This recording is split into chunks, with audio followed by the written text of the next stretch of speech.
Yo, what is up, everybody? You guys want to block calls of somebody in Snapchat, or like somebody's irritating you and you just want to block their calls like without actually blocking them. So by this method you can block someone's call and they won't even know it. So yeah, before starting this video, be sure to hit that like and subscribe button with notification turned on to our channel, because it helps our channel to grow and you guys can also get notified once a new video releases. And yeah, do not skip any of these steps, because if you skip then you guys might get confused on how you guys can do it as well.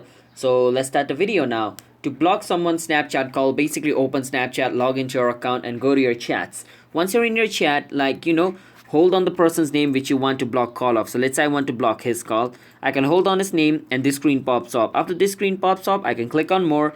Once I click on more, there is a message notifications over here. So it's on all messages, means that all message he sends me is going to be notified to me. So I can click on message notification and I click on silent.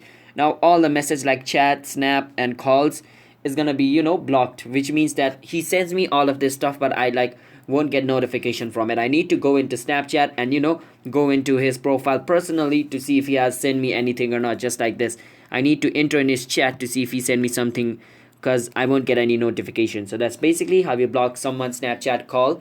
So if you guys found this video helpful, then be sure to hit that like and subscribe button with notification on, and comment down below what type of video we should make next. And yeah, I can call him but he can get the call notification if he hasn't done the same thing to me. And I can also normal chat with him as well, because this is not like blocking him, we are just like silencing him right now. So yeah, that's basically it. So I'll see you guys in my next video. Until then, bye bye, peace out, have a nice day.